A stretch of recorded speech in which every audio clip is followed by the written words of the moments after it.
Welcome to our second installment of Focus on Botswana, where we look at the investment prospects for the Southern African country and also the outlook for the stock exchange. Today in particular, we are looking at the consumer sector and also a general outlook on the investment environment in the wake of the damage that's been wrought by the COVID-19 pandemic. My guests for this conversation are Thapelo Cheole, he is CEO of the Botswana Stock Exchange; Leroy Klein, Chief Risk Officer at Absa Bank, Botswana; and Chandra Chauhan, Group Managing Director of Sefalana Holding Company Limited. Gentlemen, thank you for your time. Let's begin with the banker in terms of the efforts that we have seen being executed by the Botswana government to get the economy back on track. Thank you, Godfrey, and thank you, guests. Listen, it was, as you're aware, the banking sector has really taken a knock with regards to the COVID pandemic. And without the support of the Botswana government, I think we'd be in a lot worse position. Now, from a macro level, the Botswana government has done a lot with regards to supporting the banking sector in particular, and we have reciprocated in the same regard. Let me just take a step back and look at what has happened in Botswana. I think, as you're well aware, we are very concentrated in terms of our GDP growth factors, and those are being the diamond and tourism sector. The tourism sector, as you're well aware, globally has taken a large hit, and we're still in that subdued environment at the moment and expect to get out of it probably later in 2022, and that all lot depends on the vaccine rollouts worldwide and in particular in Africa. On the diamond sector, we are seeing shoots of improvement, particularly at the beginning of this year, and we are pretty bullish with regards to our growth projections for this year, probably looking just above 6%. And considering that, that's pretty good considering where we've come from over the last 12 months. In terms of what the Botswana government is doing, I think they're doing very well with regards to trying and stimulate the economy. I think they got a program that's come out, an economic transformation program, and that's been implemented. I think they were a bit behind on the vaccine rollout, which is a really needed to underpin the growth we want to see into this year and into next year. I think we've seen improvement in that over the last month, and I think that's quite important. So with that being said, I think we as Absa Bank Botswana are there to support the government. I think we've done a lot with regards to supporting our customers and clients, just over 1 billion of support in relief, or what we could say COVID loan relief programs of the bank. We have donated to the COVID relief fund quite a substantial amount to support the government in that respect. And we're seeing the improvements in the economy, and that is really said by what we're seeing on our outlook on GDP. I can tell you that many countries around the African continent would take a growth rate of 6% anytime. Certainly here in South Africa, it would be manna from my heaven. So those efforts must be lauded. But I wanted to know, when you look at the economy as a whole, what sense do you get that back to normal will be back? i.e., when do you see a resumption of the growth trend that we have associated with Botswana for a long time coming back? Godfrey, I think if you use the word normal, I would say getting back to normal for us would be getting back to pre-2019 levels. That would be back to normal, and we expect to get back to normal in 2022, 2023. So we got to really define what normal looks like. For us, it's getting back to the growth projections, the growth we saw pre-2019. And yes, and you are right, we must be lauded where we're seeing, I think the efforts initially last year with regards to strict lockdowns, with regards to crime containment, with the relief measures, whether it be from a tax perspective, whether it be support from the private sector and us particularly in the banks, has supported the government with that respect. So to answer your question, Godfrey, I think the new normal would be us to get back to pre-2019 levels. Yeah, it's been a difficult balancing act for everybody, every single government in the world, trying to protect livelihoods and people while at the same time ensuring that the economy continues ticking. Let me come to you, Chandra. I want to know from a retail perspective, you are on the ground. You deal with the people who, on a day-to-day basis, are having to find ways in which to survive in this very unprecedented environment. What's the condition of the consumer like, and also in the other sectors that you operate in? The consumer, unfortunately, has had a horrid time. A lot of price increases have been there since the last 6 months or so in the food industry. And as a result of that, and also a lot of unemployment, the incomes have dropped and prices have increased for real commodities. But that's what we have to do in running these businesses. So we try and see that we source at the best levels, the best quality, and still on the very everyday commodity, we try and pass that down to the consumer at almost at cost, or even sometimes below cost, because we know it's tough out there. Things in Botswana, and we are under semi-lockdown conditions, so the curfew is at 8 p.m. So that means that the shopping hours are also reduced significantly. And we have also had a liquor ban since the 1st of July, so which means that a lot of the liquor business is lost as a result. And that has a lot of underlying effects with the employees who are not working whilst the ban is on. Yeah. But these things have to be done because we had quite high rates, and therefore the action had to be taken, and the government took the right action. And I think that we'll be back up and running. But it's not easy out there, not for the consumer, not for even us, because there's a lot of logistical issues also that come into play.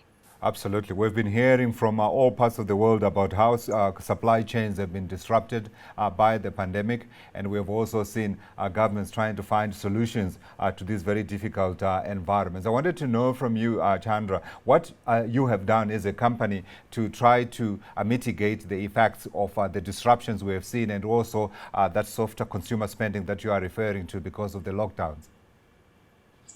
So, before the rioting that occurred in South Africa, we were buying in a lot of stock because we knew that there was a lot of price increases coming in. And then we run a birthday promotion as well. So we bought in a lot of stock as a result of that. So immediately when the rioting did occur in South Africa, we didn't have any problems really with stocks, and we were very well prepared. We had sufficient stocks. And since then, I think things have resumed again. But there are challenges. Yeah. South Africa was declared a foot and mouth disease outbreak in some areas, and we're in the milk industry as well, and therefore getting milk or raw milk became a challenge. But we worked around it, and we managed to get our supply chain working still. Yeah. It's been difficult, but life is never easy, when you have to feed the nation. Tapelo, let me come to you. So we have laid out the lay of the land, as it were. We have looked at the economic picture, hopefully post the pandemic. I want to speak of a post-pandemic because, come on, we've got to get this thing and kick it out of our lives. This has, of course, an effect on trading on the Botswana Stock Exchange. Just a quick summary, if you like, of the impact on the exchange, and before we talk about its outlook.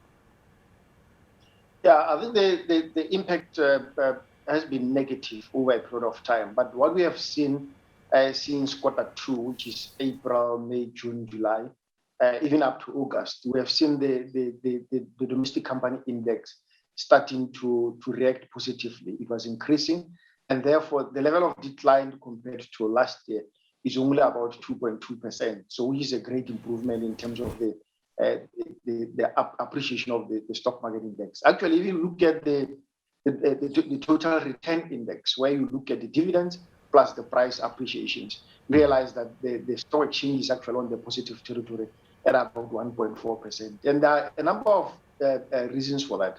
I think although the environment has been very tough, most of the institutions have started to declare a reasonable profit given the circumstances. And therefore that had the effect in terms of the appreciation of the index. In terms of trading levels, the trading levels have been very low, but now we have seen slight improvement in terms of trading levels. I think people are now looking at long term and thinking that we can't be here forever.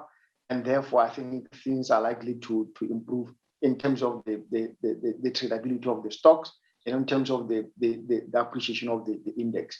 And also, even when we look at the order book itself, I think we have seen a lot of people putting in more orders, both on the sell and on the buy side.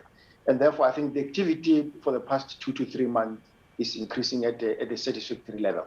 Yeah, I would imagine that you and, of course, people in the investment field would be aware of what that great investor, Warren Buffett, would say in times like this: you buy when everybody is fleeing, right? Would you go so far as to say this might be an opportunity to come into Botswana if you're looking to grow, at least within this part of the world?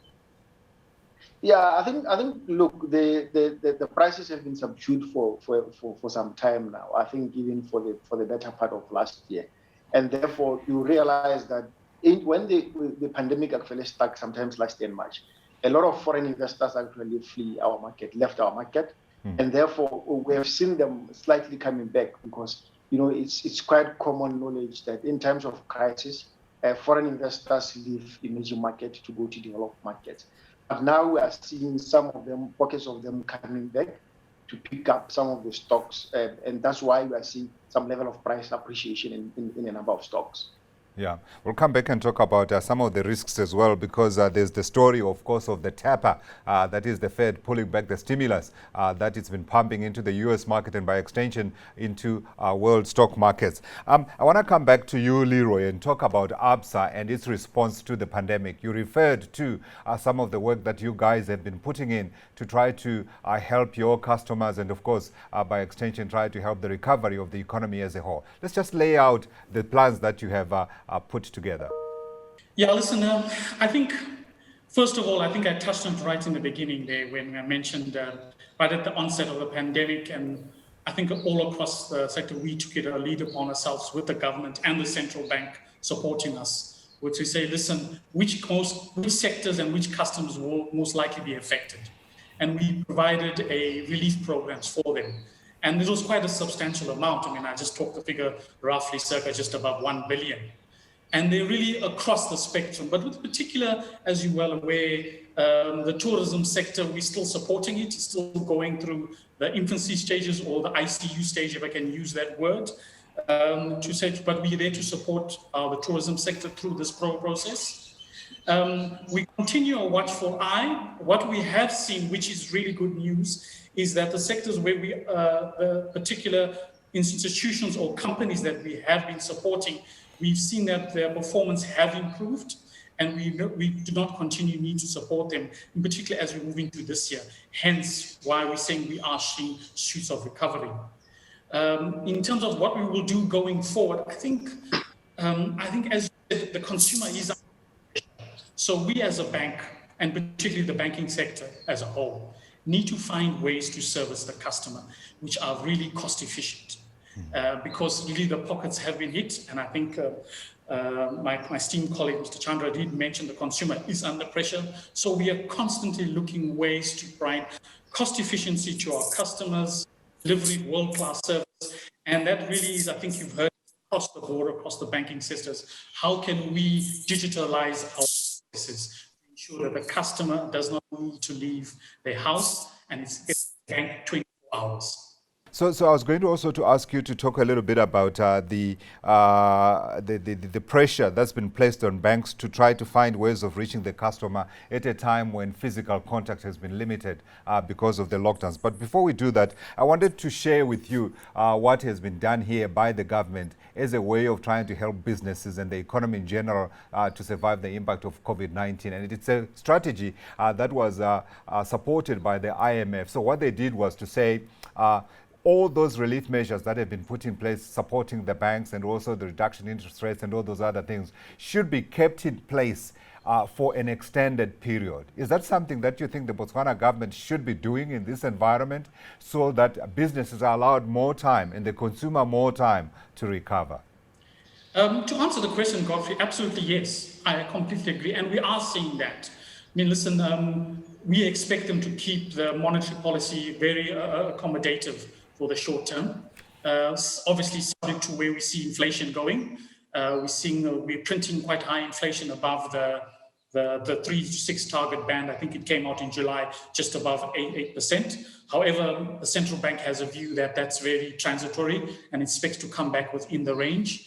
In terms of the ease with regards to regulatory requirements for the banks, we expect that to remain in place, particularly for this year, definitely, and most likely into next year. That will allow us to use some of our surplus capital, if I can use that word, to support the growth in the economy, and whether that be through asset growth or any other initiatives that the bank will want to do, or capex to ensure what I said, to say what can we do to ensure that the process with regards to reaching our customers that do not have to go into the branches, we are able to support them. Yeah. Chandra, earlier you spoke about the challenges that are facing the consumer in Botswana. And you have to say, of course, those are challenges that are being faced by every single consumer in Southern Africa. At least we know that are for certain. But you have been there for a long time, 18 years, if I am correct. Therefore, I wanted to ask you, have you ever seen anything like this in terms of impact on the consumer in Botswana in your time as head of the company? No, Godfrey, I've never experienced this in my lifetime. Running Cephalana, yes, I've been there for 18 years. And we started relatively small, and we've become very, very significant in the market in terms of our market share, because we subsequently went into retail as well. But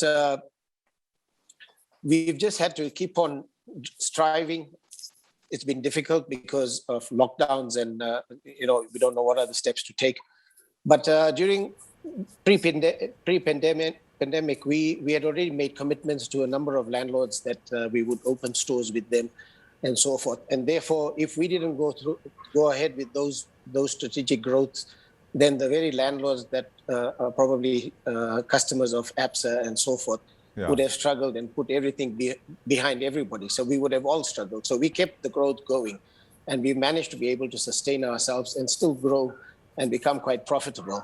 But I think it's just being able to do the right buying and try to get out there and give the consumer a choice at the right price.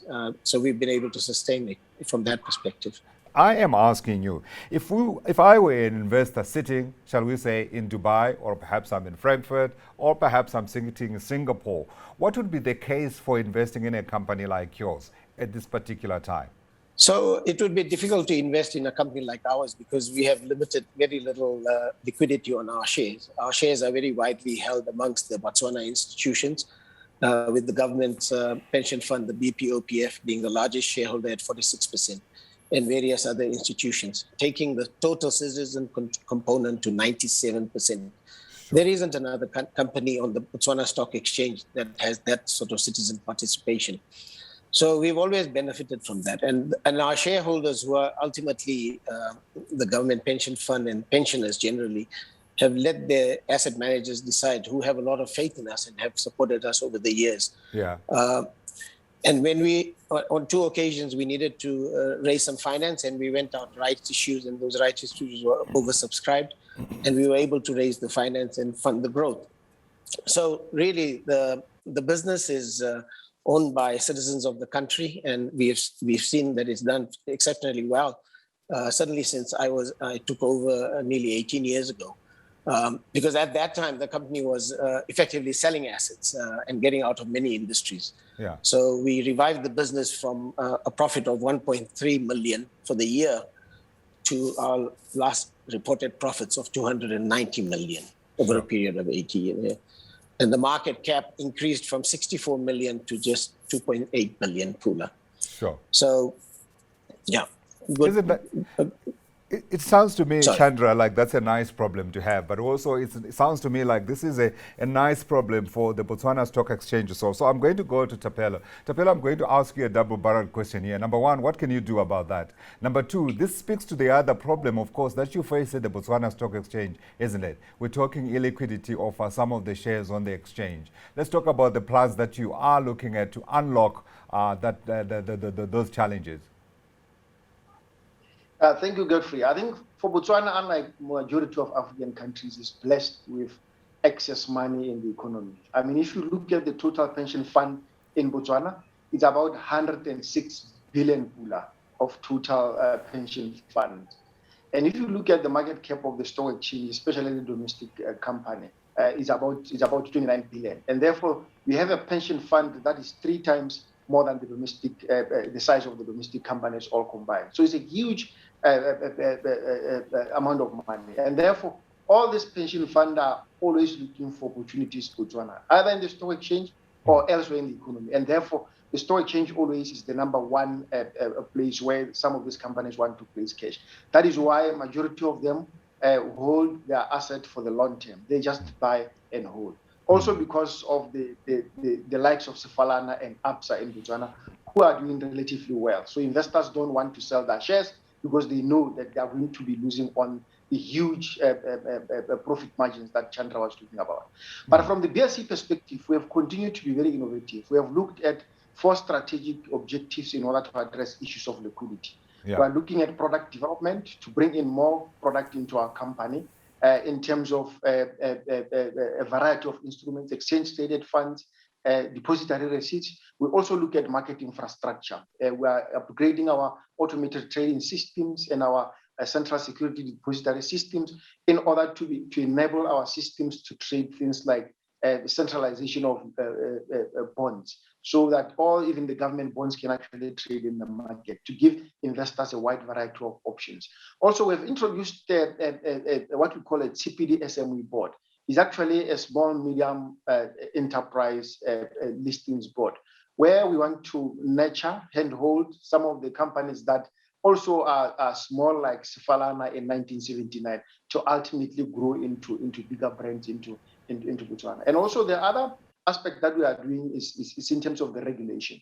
We continually improve our regulation to allow for such things like security borrowing and lending, so that all these long-term investors who don't want to get rid of the shares that they own, they can borrow to other market participants in the market to enable security borrowing and lending, like in other markets.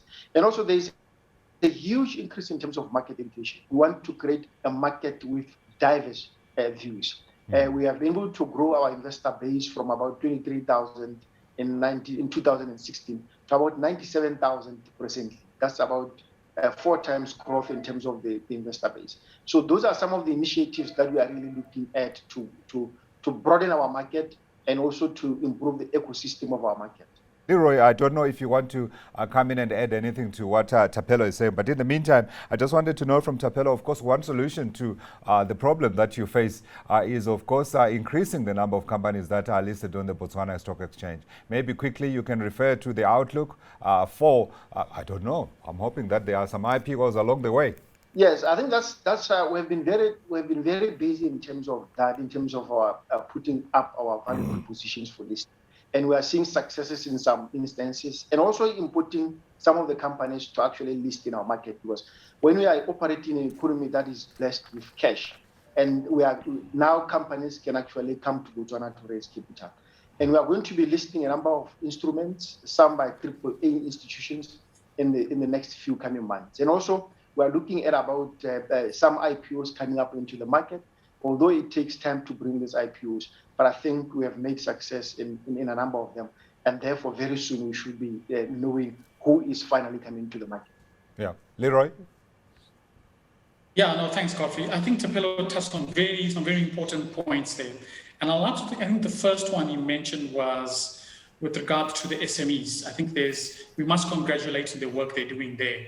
And as a bank, I think that's one of our focus strategic areas, is supporting SMEs. I think we got our STAR program, which we call ESD, Enterprise Supply Management Program, whereby we support SMEs that supply the larger corporates, whether that be Botswana, the large mine, or Sefalana to particular, as an example. We support them financially. That has twofold advantages. One, it does for the large corporate, it gives them a sense of security that from a financial perspective, whatever is supposed to be delivered will be delivered with the support of Absa. And also it allows the growth of these SMEs, which is vital to any economy, in particular to supporting how we can support the stock exchange in terms of boosting liquidity. Yeah. So I think that's a very important point.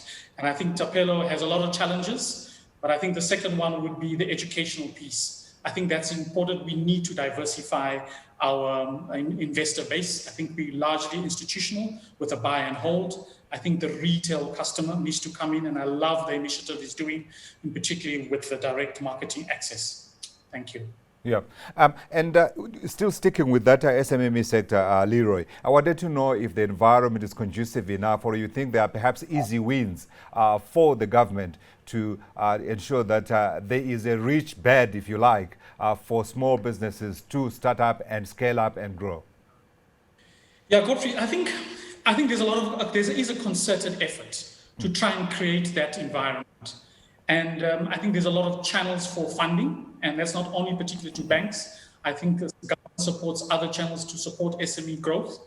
I think there's a lot of initiatives in place, in particular the agricultural sector, and that's where we think a lot of growth opportunities lie, in particular with the food sector, where our over-reliance on the South African market really came to the fore with what has happened earlier on in South Africa, and Chandra did touch on it. But I think what has been done, and what is a good thing, I think there's the recognition that a lot more can be done. And that means the easing of registration, the automation of your company, the Company Act process. I think that's important. And I think the educational piece around how to manage an SME is very important. And a lot of initiatives that government has done over the number of years. Yeah. Thapelo, you have the final word in terms of that government effort, and also final word on people thinking, should I be perhaps risking some of my capital or that of my clients in Botswana at the Botswana Stock Exchange?